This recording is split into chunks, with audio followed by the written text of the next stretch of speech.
Hello and welcome to episode 1 of Birds in Your Garden with me, Adam Bolton of the Colne Valley Regional Park and Colne Valley Birding on Twitter. So we wanted to give you a bit of information about birds you might be able to see in your back garden, or even if you don't have a garden, for your back windows, for your front windows. The birds that you might be able to see to keep you engaged at this difficult time, because bird watching is something we can all do to keep ourselves engaged with nature during this time of lockdown. So we're going to talk about the rose-ringed or ring-necked parakeet that you can see in this photo here, sent in to us by one of our followers, Stuart Easterbrook.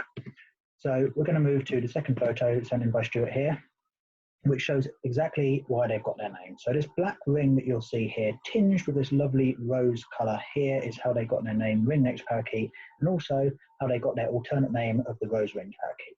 So if you get a close-up look at these birds, you'll see a nice red ring around the eye there. You'll see a bright red beak. You'll see a black ring and a red tinge to it with this bright green colouring. So they're very, very obvious in the UK because we only really have one parakeet that's numerous in number, especially in the west of London and the Colne Valley, and that is this bird. So if you see a bird the size of a pigeon, but it's bright green with a big fan-like tail, long fan-like tail, when it flies, it will be the ring-necked parakeet. So I did have a video here that would show you the call, but unfortunately it's not working very well on this share screen, so I'm going to play it from my phone.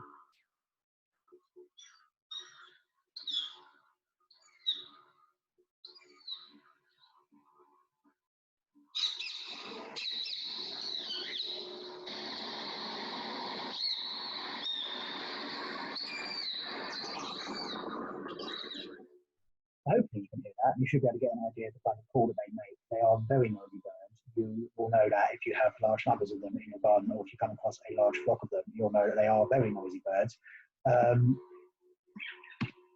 So where do they come from? So they're not native to the country. They originated from the kind of native habitat is kind of lowland India, south of the Himalayas, and kind of across to Western Africa. And they're a very common bird over there.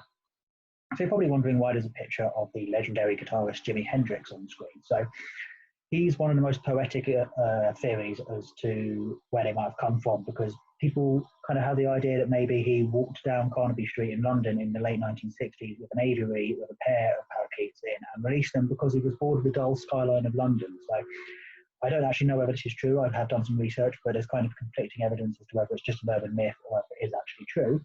But there's some other quite compelling arguments to where they might have come from. The 1951 set of The African Queen, filmed at Shepperton Studios, is kind of in the heart of the area where they started and is one of the ideas of where they might have come from.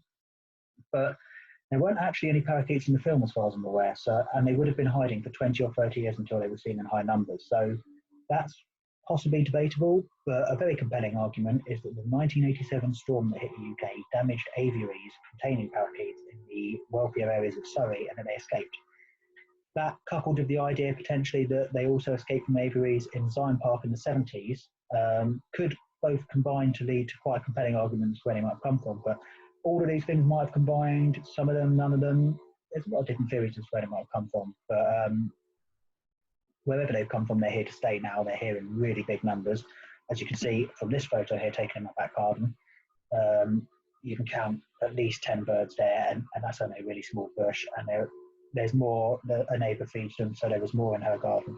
But are they a good or bad thing? Do they do any damage to the wildlife of our country? So I've seen parakeets coming out of holes that were previously used for woodpecker nests, which suggests that maybe they are out competing woodpeckers for nesting resources.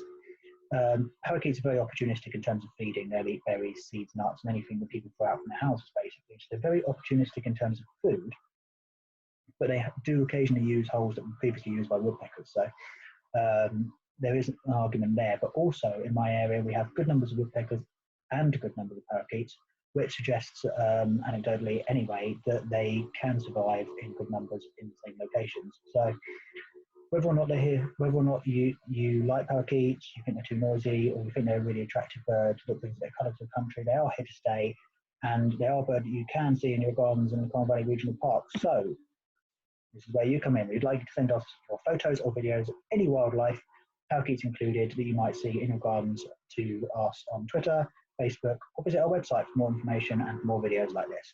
Next episode, we'll talk about the 3 smallest birds in the UK, so come back and check that one out. But look after yourself in this difficult time, look after the people around you, and until next time, take care.